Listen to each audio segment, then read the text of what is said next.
হুম। মা আমি যেটা বলছি তোমাকে যে, আমি যেটা দেখতে পারছি মা, তোমার জীবনে কিন্তু এখন যেকোনো কিছু সফলতা পাওয়ার একটা খুব ভালো সময় চলছে। কিন্তু তোমার হাতে টাকা-পয়সা কিন্তু আসতে চায় না। তুমি কিন্তু জমাতে চাও পয়সা, টাকা-পয়সা জমাতে চাও। ঠিক আছে? যে ফিক্সড ডিপোজিট করবে, ব্যাংক ব্যালেন্স করবে, সেটা কিন্তু করতে চাও। কিন্তু কোনো না কোনো কারণে কিন্তু তোমার খরচা হয়ে যায় সেই টাকা-পয়সাগুলো। করে কিন্তু তুমি উঠতে পারো না। আর তোমার হাতে পয়সা আসার জায়গাটা একটু ধীর-স্থির আমি দেখতে পারছি।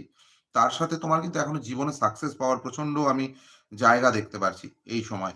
ঠিক আছে? তো কিন্তু আমি যেটা তোমার দেখতে পাচ্ছি, সপ্তমে তোমার মঙ্গল অবস্থান করছেন। তার দরুন তুমি মাঙ্গলিক। আর যে লাভ ম্যা আ লাভ ভালোবাসার রিলেশন এর যে জায়গাটা, এই জায়গাটায় কিন্তু এখন একটু ডিস্টার্ব দেবে। যেহেতু তোমার কিন্তু যেহেতু তোমার কিন্তু এখন রাহুর মহাদশা চলছে এবং তার সাথে কিন্তু শনিরও একটা অন্তর্দশা চলছে। বাধা কিন্তু সে সৃষ্টি করছে। ঠিক আছে মা?